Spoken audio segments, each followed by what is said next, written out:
법원이 김경수 경남지사에 대한 구속영장을 기각했습니다. 앞서 전해드렸습니다만은요. 다툼의 여지가 있고 증거인멸 가능성도 소명되지 않았다고 영장 기각 배경을 밝혔습니다. 자세한 내용 최진봉 성공회대 교수 또 최진영 변호사와 함께 살펴보겠습니다. 어서 오십시오. 네, 안녕하십니까? 네.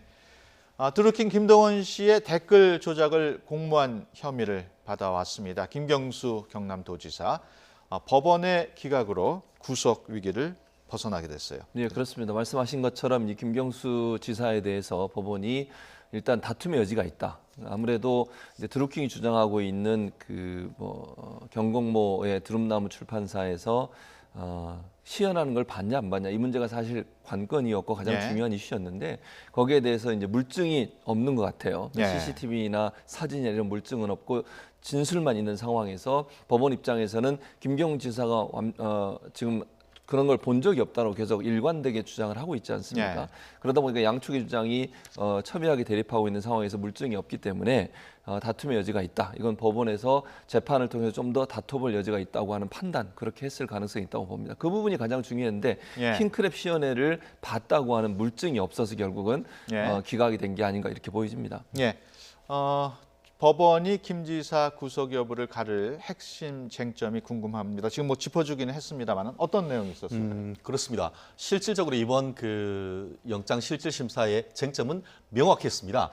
예전에 있던 특검 같은 경우에는 중에 핵심 피의자가 혐의가 여러 개가 있었습니다만 이번 같은 경우에는 이른바 컴퓨터 장애 업무 방해죄라고 하는 하나의 범죄에 대해서 결국 2016년 11월 9일 날 있었던 파주에서 있었던 느릅나무 출판사에서 이 킹크랩 시연에 과연 참석해서 그와 같은 부분에 대해서 지시를 하거나 아니면은 묵인을 했는지 이 부분이 서로 논란이 됐었는데 결국 결정적 한방이라고 할 수 있는 스모킹건, 물적 증거가 있었느냐에 대해서 논란이 있었습니다만 여러 가지 특검의 주장과 김 지사 측의 어떤 변호인의 주장 중에 어쨌든 1차전 같은 경우에는 법원이 변호인의 손을 들어줬다 이렇게 얘기할 것 같은데요.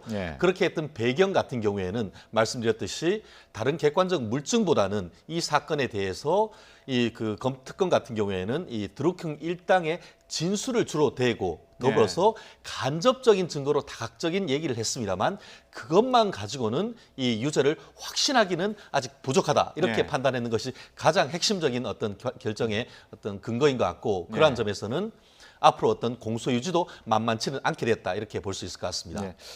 그동안 핸드폰이라든가 이런 휴대전화 기록도 결국은 복원이 돼가지고 봤는데 거기서도 별 내용은 없었던 모양이에요. 이 부분에 있어가지고는 결국 이런 것 같습니다. 기본적으로 여러 가지 정황에 있어가지고는 예컨대 드루킹도 진술을 몇 번 번복했는 것이 있고 그리고 김경수 지사 또한 이 드루킹과의 관계에 있어서 처음에는 잘 모른다.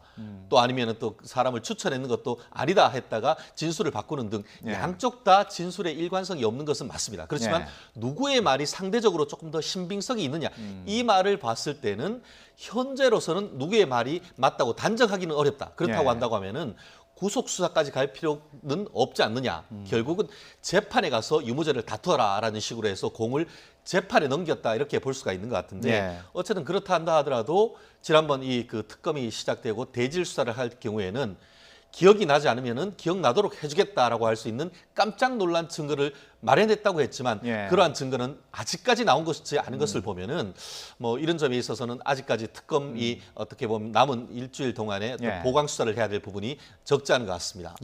오늘 새벽에 김 지사가 구치소를 나오면서 소감을 밝혔습니다. 그 내용 잠시 보시겠습니다. 경남 도정에 전념하고 어려운 경남의 경제와 민생을 살리는 도지사가 될 수 있도록 최선을 다하도록 하겠습니다. 믿고 응원해 주신 분들께 감사드립니다. 지금 소감을 들었습니다. 법원의 영장 기각으로 김경수 지사 지금 소감을 밝혔는데요. 경남지사로는 물론이고 차기 대권 주자로서도 일단 장애물을 넘었다 이렇게 평가할 수 있을까요? 그렇죠. 아무래도 이제 특검이 출발하게 된 원인 자체가 예. 이제 드루킹 일당의 댓글 조작 사건이었고 야당에서 그걸 강력하게 주장했던 이유 중에 하나가 김경수 지사의 연관성을 가지고 문제를 삼고 그것 때문에 특검이 출범했지 않습니까? 예. 그래서 김경수 지사가 뭐 지방선거도 물론 했습니다만 가는 모든 과정에 있어서 특검이나 아니면 야당의 엄청난 정치적 공세에 뭐 공격을 당했었죠. 예. 그런데 이번에 이제 구속영장이 기각해서 물론 뭐 구속영장 기각이라고 하는 것이 모든 범죄가 무죄가 됐다라고 완전히 끝난 건 아닙니다. 그럼에도 불구하고 어쨌든 한 고비를 넘긴 거잖아요. 예. 김경수 지사 입장에서는 어쨌든 도정에 좀 더 전념할 수 있게 돼 있고 또 법원이 1차적으로 영장 전담 판사가 봤을 때 다툼의 여지가 있다고 하는 것은 예. 범죄 행위가 그렇게 소명이 아직까지 안 됐다고 보는 거 아니겠습니까? 예. 그렇다고 하면 앞으로의 재판에도 물론 뭐 재판부가 따라서 차이가 있을 수는 있겠습니다만 김경수 지사에게 좀 더 유리한 방향으로 갈 가능성이 있는 거죠. 그래서 정치적 어떤 부담감, 특히 야당의 공격 그리고 이제 그 특검 이제 10여일 정도 남은 특검의 어떤 그 조사 이런 부분으로부터 일정 부분 자유로울 수 있게 돼서 예. 본인의 정치적 행보를 조금 더 과감하게 내드릴 수 있는 기회를 가졌다 이렇게 볼 수 있을 예. 것 같습니다. 그리고 이와 더불어서 이번에 그 영장 기각하면서 범죄 그 기각 사유를 다를 때보다 비교적 구체적으로 썼습니다. 예. 예전 같은 경우에 예컨대 범죄 혐의에 대한 다툼의 여지가 있다 이런 식으로 두루뭉술하게 얘기를 했지만 이번 같은 경우에는 김경수 지사의 범행 공모와 예. 가담 정도에 대해서 다툼의 여지가 있다 이렇게 얘기를 했습니다. 예. 아시다시피 지금 그 특검 같은 경우에는 드루킹이 요청을 하니까 그 부분에 대해서 고개를 끄덕였다.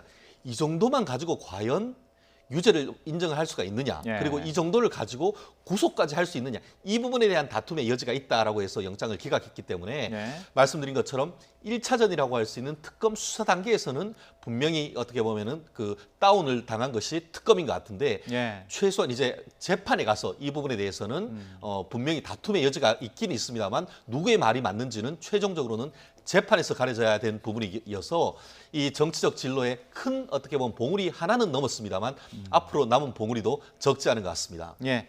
지금 화면으로는 계속 그 김 지사 나오는 모습을 봤습니다만은 특검에 출두할 때는 네. 이렇게 막 그 지지자들한테 손도 흔들고 그런 모습을 보여가지고 일부 뭐 지적도 당했습니다만 그렇죠. 오늘 나올 때는 비교적 조용한 모습으로 나왔어요. 그렇습니다. 아무래도 이제 그 특검에 가는 것과 법원에 가는 건 약간 차이가 있다고 보여집니다. 예. 특검이라고 하는 것은 사실 그 조사를 받으러 가면서 본인의 입장도 얘기하고 반대 입장도 강하게 얘기할 수 있거든요. 예. 그러니까 검사는 특검도 검사니까요. 검사는 판단을 하는 물론 이제 조사하면서 판단을 하겠지만 조사에서 죄가 있다는 걸 증명해내려는 의도를 가지고 조사를 하는 거니까 예. 방패 역할을 해야 되는 거 아니겠습니까? 피의자 입장에서는.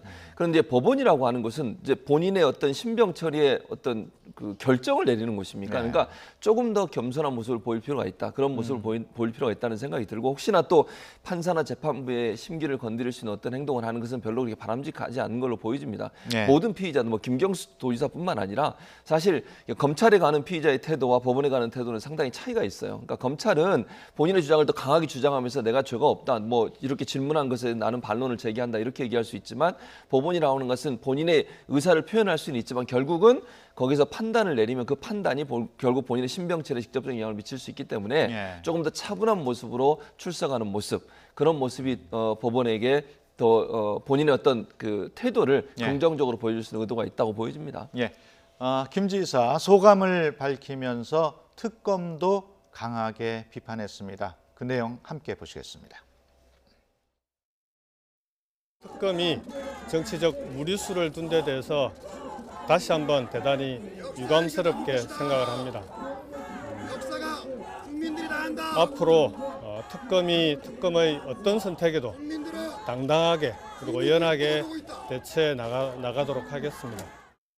김 지사 얘기했습니다만은 특검이 좀 무리수를 뒀던 걸까요? 지난번에 그 특검에 출석할 때 같은 경우에는 정치 특검이 되지 말고 진실 특검이 돼달라 이렇게 얘기를 했고 예. 두 번째 출석할 때도 동일한 말을 반복을 했는 것 같은데요. 예. 아마 오늘 같은 경우에는 기본적으로 이제 법원의 결정에 대해서 감사한다는 말씀과 함께 특검에 대해서는 견제구를 날렸습니다. 예. 다만 이 부분에 있어가지고 이렇게까지 구속영장을 치게 돼 왔는 과정에서 유력한 정치인, 특히 지금 같은 경우에는 뭐 차기 대선 주자급으로 이렇게 불리는 그런 분으로서는 물론 특검에 대한 어떤 나름대로의 불만도 있겠습니다만 국민에 대해서 이런 식으로 이제 국민의 어떤 정치권에서 어떤 얘기가 나오는 것 자체에 대한 나름대로의 정치적 멘트 이런 부분도 조금 더 필요한 것이 아닌가 생각하는데요. 어쨌든 간에 본인을 지지하는 층에 대해서는 확실한 그 어필이 되겠지만 정치적으로 그 부분에 대해서 반대하는 입장의 분까지도 포용할 수 있는 그런 멘트가 필요하지 않을까 싶고 더불어서 이 법 같은 경우에는 1차 전투에는 승리하는 것은 분명합니다. 그렇지만 최종적으로 전쟁의 승리, 재판에서 무죄를 받기까지는 아직까지 시간이 있기 때문에 최종적인 승부는 아직 남았다라고도 볼 수 있을 것 같습니다. 네, 어떻습니까? 특검이 김 지사에 대한 영장 다시 청구할 가능성이 있다고 보십니까? 시간이 없습니다. 실질적으로 추가적으로 만약에 그 증거 조사를 할 시간이 넉넉하다고 하면은 그를 시도를 할 수가 있겠지만 이제 25일까지 남은 시간이 얼마 없기 때문에 지금까지 수사 결과를 다 모아서 공소장을 작성하는 시간이 일주일이면 부족할 겁니다. 그렇기 때문에 법조계에서 중론은 추가적인 구속영장 청구하는 것은 현실적으로 어렵다. 그렇다고 하면은 앞으로 이제 이번에 구속영장 청구를 했는 범죄 사실은 이 드루킹 댓글 조작인데 그 재판에 넘길 때는 플러스해서 이 공직선거법 위반 내지 정치자금법 위반까지 넘길 것인지 그 부분이 아마 그 앞으로 이제 일주일 동안 이 특검이 고민할 부분이 오히려 구속영장보다는 영장기재 범죄 사실이 어디까지일까 거기에 포커스가 있지 않을까 생각합니다. 이번에는 법원의 영장 기각에 대한 정치권의 반응을 살펴보겠습니다. 여당인 민주당 사필 규정이다 이런 사자성어를 썼어요. 아무래도 사필 규정에 나오면 정의가 승리했다는 말 아니겠습니까? 그러니까 김경수 지사가 사실 이제 특검에 대해서 저렇게 각을 세우고 강하게 정치적인 어떤 목적과 이유를 가지고 본인에게 영장을 청구했다고 주장하는 것은 본인은 그렇게 보는 거죠. 본인이 조사를 받아보고 또 그 드루킹과 대질 신문도 했지 않습니까? 그런 상황에서 드루킹이 몇 번 또 말을 바꾸기도 하고 이런 상황에서 본다면 명확한 증거와 물증이 없음에도 불구하고 무리하게 구속영장을 청구한 특검을 정치적인 선택을 했다라고 보는 것 같아요. 그러다 보니까 이제 김경수 지사 입장에서는 특검의 무리한 선택, 정치적 선택이었다 이렇게 비판을 하는 것으로 보여지고요. 이제 특검 불구속 상태에서 아마 기소를 하겠죠. 그러니까 김경수 지사나 더불어민주당 입장에서는 그 김경수 지사가 직접적으로 드루킹의 어떤 그 킹크랩 시연이나 아니면 킹크랩을 활용해서 댓글 조작했던 사건에 개입했거나 아니면 관여됐다고 하는 부분을 일관되게 부인하고 있기 때문에 그 부인된 내용이 결국 법원에 의해서 1차적으로 구속영장이라고 하는 한 고비를 통해서 증명됐다라고 보는 거니까 민주당의 김경수 지사 입장에서는 법원이 1차적으로 어쨌든 민주당이 주장했던 주장을 받아들여줬다라고 보는 것이고 그걸 사필 규정이란 말로 규정한 게 아닌가 이렇게 보여집니다. 자유한국당하고 바른미래당 야당들은 영장 청구를 강하게 주장을 했었습니다. 기각에 대한 반응 야권들 나와 있습니까? 그렇습니다. 특히 이제 바른미래당 같은 경우에는 그 대변인 성명을 냈는데 그 중에서 이 민주당에서 그 김 지사를 감싸고 특검을 겁박한 민주당은 진실의 부메랑을 맞을 것이다 이렇게 그 평가를 했고 한국당의 김진태 의원 같은 경우에는 개인 성명을 내면서 드루킹과 김 지사가 공범이 아니면 형법 교과서를 새로 써야 된다. 그렇게 하면서 만약에 이런 식으로 공범을 인정 안 된다고 하면은 박근혜 전 대통령이 묵시적 청탁도 무죄다. 뭐 이렇게 강력하게 비판을 하고 있는 것 같은데요. 어쨌든 간에 정치권의 반응이 어쨌든 법원의 판단은 존중돼야 됩니다. 그렇기 때문에 이 부분의 법원의 결정에 대해서 왈가왈부한다는 것은 사법부의 독립적 차원에서도 좀 부당한 것 같고 최종적인 재판 결과 정말 국민의 관심을 가지고 지켜봐야 되는데 말씀드린 것처럼 이 대선 전후 과정에 있어서의 어떤 여론 조작 이런 부분이 민주주의에 큰 영향을 미칠 수 있는 그런 부분이기 때문에 재판에 넘겨졌을 때의 그런 부분에 법원의 판단이 어떨지 정말 저 개인적으로도 관심이 좀 쏠리는 것 같습니다. 이번에는 각 당 상황 살펴보겠습니다. 김병준 자유한국당 비상대책위원장 취임 한 달을 맞았습니다. 당 분위기를 안정적으로 만들었다 이런 평가도 나오고 있는데요. 어떤 평가를 내리시겠습니까? 저도 기본적으로는 김병준 위원장의 그 한 달은 긍정적으로 평가할 부분이 더 많다고 봅니다. 자유한국당이 갖고 있었던 여러 가지 부정적인 이미지 또 그 너무 그 보수적인 색채가 강해서 또 보수적인 진영이라고 얘기하는 분들도 많이 당을 떠났었는데 그런 부분들이 1차적으로 돌아오게 하는 어떤 모멘텀을 만든 건 분명해 보입니다. 그래서 김병준 위원장이 물론 뭐 겉으로 많은 게 드러나게 활동한 건 없었지만 그럼에도 불구하고 당의 안정화에 주력을 하면서 개파 갈등은 일단 수면 아래 가라앉는 이런 모습을 보여주다 보니까 결국 지금 현재 자유한국당이 일정 부분 안정적인 태도로 가는 것 같다라는 모습은 보여줍니다. 다만 이제 저는 안타까운 것 중에 하나는 뭐냐면 김병준 위원장이 본인이 평소에 얘기했던 소신을 조금 더 강하게 얘기했으면 좋겠다. 있다는 생각이 들어요. 예. 그래서 이제 당의 어떤 정치적 진로 이걸 고려하지 말고 본인이 평소에 얘기하고 주장했던 여러 가지 얘기들 책에 쓰거나 아니면 본인이 칼럼을 통해서 기록했던 내용들을 좀 더 강하게 얘기해서 자유한국당이 그러니까 이 뭐랄까요, 중도까지도 끌어안을 수 있는 그런 정당의 모습으로 가는 것, 그것이 결국은 자유한국당이 다시 새롭게 태어나는 길이라고 생각이 들고 품격 있는 보수의 모습을 보여주는 모습으로 가는 게 필요하다, 이런 생각이 듭니다. 예. 민주당과 바른미래당 당권 경쟁이 뜨겁게 달아올랐습니다. 당대표 경선이 이제 일주일 앞으로 다가왔는데요. 승부의 행방을 예측하기는 쉽지 않아요. 그렇습니다. 실질적으로 지금 민주당 같은 경우에는 사실상 이게 그 가치 논쟁 내지는 예. 어젠더를 통해 가지고 이른바 컨벤션 효과를 노려야 되는데 예. 어떻게 된 심판인지 최근 보면은 민주당의 그 지지율이 조금 떨어지는 그런 모순된 모습을 보이고 있는데 그 네. 부분에 있어서는 어떤 미래에 대한 비전보다는 오히려 내부적인 친문 경쟁 내지 네거티브 이런 부분이 있다 보니까 내부적 비판도 적지 않은 것 같습니다. 하지만 예. 그만큼 그 당권 경쟁을 놓고 치열하다라는 그 반증인 것 같은데 최근에 있어서는 뭐 각 그 세 분마다 1강 1죽 1약이니 뭐 2강 1중이니 이런 서로 얘기가 있습니다. 예. 문제는 뭐냐면은 국민들의 좀 관심이 조금 떨어지는 건 사실인 것 같습니다. 예. 그렇기 때문에 단순히 내부적인 어떤 잔치로 끝날 것이 아니고 국민들에게 좀 더 호소할 수 있는 그런 전략을 구사한다고 하면은 이 민주당 지지율 회복에도 도움이 되지 않을까 생각합니다. 예. 바른미래당 당권 주자들 오늘 예. 2차 TV 토론회를 맞습니다. 앞두고 있죠. 현재로서는 뭐 아무래도 그냥 이렇게 제가 판세를 분석해 보면 손학규 위원장이 아무래도 앞서가고 있는 것 같고요. 예. 이제 여론조사 결과나 이런 걸 봐도 손학규 위원장이 아무래도 다른 후보보다 많은 차이로 지금 앞서가고 있는 걸 보여집니다. 그리고 예. 현재는 이제 안심이 누구한테 있냐 이 문제 가지고 논란이 많았는데 안심도 분화가 되는 것 같아요. 그러니까 손학규 위원장 외에 다른 소위 이제 안심이라고 불리는 분들도 일정 부분 손학규 위원장에 대해서 각을 세우는 모습을 보면 어쨌든 크게 보면 범안이라고 얘기할 수 있는 분들 가운데도 경쟁 때문에 결국 손학규 위원장 1강으로 놓고 다른 분들이 지금 공세를 취하는 과정으로 보여지는데 예. 아무래도 이제 하태경 의원이 가장 그 다음을 쫓고 있는 분으로 보이는 것 같고 그리고 정운천, 김영환 의원 같은 경우도 뒤를 쫓고 있는데 뭐 모르겠습니다. 특별히 9월 2일까지 어떤 이제 변수가 있을지 모르겠지만 현재 예. 판세가 판세가 그대로 간다고 하면 손학규 위원장의 당선 가능성이 높다고 보여지고요. 그럼에도 불구하고 하태경, 김영환 그리고 이제 정운천 의원 같은 경우도 기회는 있는 거니까 예. 또 이준석 의원도 이준석 전 의원이죠. 그분도 비대위원이었죠. 죄송합니다. 예. 이준석 전 비대위원도 추격을 하고 있는 상황이어서 어느 정도까지 그 손학규 위원장의 대세론을 꺾을 수 있을까 하는 것이 관건이라고 보여집니다. 예.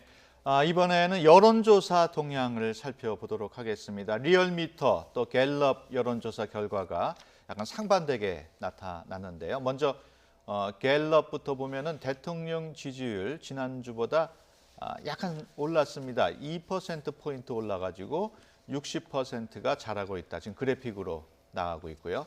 근데 이에 비해서 하루 먼저 나온 리얼미터 조사에서는 취임 후 가장 낮은 55.6%로 나타나고 있습니다. 지금 이 원인을 좀 분석해야 할 텐데 어떻습니까? 그 경제 문제가 좀 문제가 될까요? 결국 그 문제는 경제다 이런 문제 아니겠습니까? 예. 오늘도 지금 저기 그 방송 오기 직전에 그 유력 신문들을 보면은 예. 일면에 최근에 있었어의 어떤 그 고용 상황과 관련해 가지고 지난 7월 같은 경우에는 5천 명밖에 신규 고용이 되지 않았다. 예. 평균에 비해서 60분의 1로 쪼그라들었다라고 얘기할 만큼 발등에 불이 떨어진 것이 경제인 것 같습니다. 그러다 예. 보니까 전체적인 어떤 그 여론의 흐름이 문재인 정부에 대한 어떤 비판세가 조금 더 늘어난 것 같습니다. 다만 좀 전에 말씀하신 것처럼 최근에 있었던 이 그 갤럽 조사 같은 경우에는 예. 살짝 반등했는데 예. 그런 부분 같은 경우에는 지난주에 있었던 어떤 북한과의 어떤 관계 개선 이런 부분이 그 영향을 미쳤는데 민주당과 청와대 내부는 뭐냐면은 이걸 반등해서 올릴 모멘텀이 뭐냐.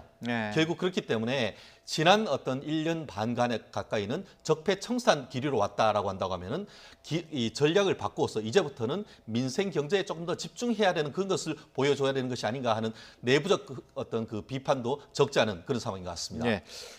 정부도 사실 그동안에는 이런 그 경제 문제에 대해서 구체적으로 대응을 안 하다가 내일 지금 당정청 회의를 연다고 해요. 맞습니다. 일요일인데도 예, 불구하고 맞습니다. 그만큼 심각성을 받아들이고 있다고 봐야 되겠죠. 예, 그렇습니다. 그러니까 규제 개혁이라고 하는 부분에 좀 방점을 둘 것 같아요. 그러니까 예. 지금까지는 사실 재벌 개혁이나 경제 문제의 정의, 민주주의 성립 이런 부분들을 사실 강하게 주장을 했었는데 경제 문제가 반등을 못하고 계속 어려움에 처해 있다 보니까 정부 입장에서 부담이 될 수밖에 없고요. 일자리 예. 문제라든지 이런 부분도 많은 예산을 투자했음에도 불구하고 성과가 나지 않아서 상당히 고민스러운 상황이라고 보여집니다. 그래서 아마 말씀하신 것처럼 일요일임에도 불구하고 당정청이 모여서 함께 논의하고 머리를 맞대고 어떻게 해결할까 하는 부분들을 고민할 텐데 아마도 저는 자영업자들을 지원할 수 있는 방안들을 좀 강하게 만들고 예. 또 하나는 이제 규제를 좀 강하게 풀 수 있도록 물론 규제를 푼다고 하는 것이 대기업 위주가 아니라 중소기업이나 아니면 일자리를 만들어낼 수 있는 그런 역량을 갖고 있는 기업들에게 도움을 주고 규제를 풀어줘서 우리 사회가 좀 더 그 경제가 선순환 구조로 돌아갈 수 있는 구조를 만들자고 하는 부분인 것 같고요. 예. 그리고 이제 중소기업들 중에도 정말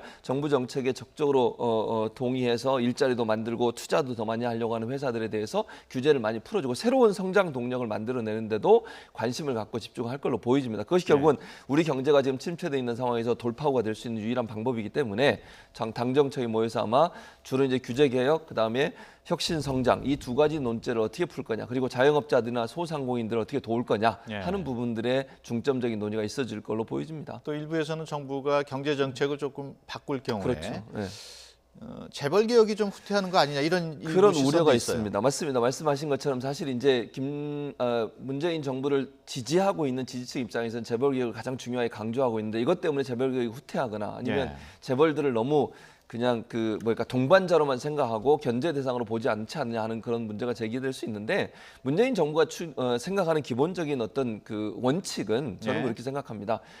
뭐 법대로 하자는 거죠. 다시 말씀드리면 규제를 하거나 규제를 하지 않는 것은 법의 허미 내에서 하는 것이고요. 재벌이 만약에 잘못된 문제가 있는데 그럼에도 불구하고 재벌의 그런 부분을 그냥 덮고 넘어가는 그런 정부는 되지 않을 거라고 저는 보거든요. 그래서 네. 원칙에 의해서 움직여지고 재벌도 필요해서 도움이 필요하다면 정부가 적극적으로 도와서 경제 성장의 어떤 동력으로 활용할 수 있다면 충분히 저는 해야 된다고 생각합니다. 다만 불법을 행하거나 아니면 뭐 갑질을 하거나 이런 것들까지도 다 덮어주면서 간다고 하는 건 아니기 때문에 그 두 가지만 잘 갈 수만 있다고 하면 네. 재벌 개혁에 대한 것들에 대한 우려도 일정 부분 해소가 될 것으로 보여집니다. 어떻습니까? 최 변호사 보기에는 그렇습니다. 최근에 있어서 그만큼 경제가 어렵다 보니까 지난주 같은 경우에는 청와대의 그 5당 원내대표를 불러서 협치를 부탁을 했었지 네. 않습니까? 그러면서 청와대로서는 이와 같은 민생에 대해서 굉장히 어떤 문제의식을 가지고 있는 건 맞는 것 같습니다. 그런데 민주당에서 그와 같은 그 청와대의 요청을 제대로 받아들이는지에 대해서 내부적인 반발이 적지 않은 것 같습니다. 예. 아시다시피 청와대는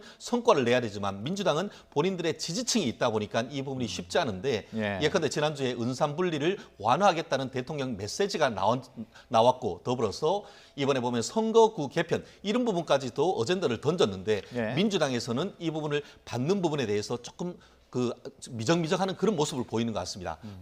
결국은 뭐냐면은 여당과 청와대가 좀 손발이 맞아야 되는데 약간 부조화가 있는 그런 모습을 보이는 것 같고 더불어서 이런 부분을 하게 되면 앞으로 협치를 하기 위해서는 민주당의 역할이 굉장히 중요한데 예. 앞으로 그 청와대 지지율이 뭐 계속 올라가면 좋겠습니다만 약간 떨어지게 되면은 결국 민주당과 청와대 사이에 정책 부조화가 있을 경우에는 오히려 더 삐걱거릴 염려가 있기 때문에 예. 앞으로 민주당 자체와 이 청와대의 공조 굉장히 중요하고 그것을 기반으로 야당에 대한 껴안기 이렇게 된다고 하면은 오히려 민주당 여당의 지지율과 청와대의 지지율도 저는 높아질 거라고 봅니다. 네, 지금 뭐 자영업자라든가 이런 그 소비자를 직접 대하는 상인들은 다들 경제가 안 좋다고 그러는데 우리 최 변호사께서는 어떻습니까? 주변의 그 변호사 동료라든가 후배들. 정말 어렵습니다. 그렇습니까? 실제로 정말 어렵습니다. 특히 최근에 보면은 법조인뿐만 아니고 제가 서초동에 있습니다만 서초동의 빈 가게가 굉장히 많습니다. 예. 그런 걸 보면은 최근에 있어서 이제 그 자영업자에 대한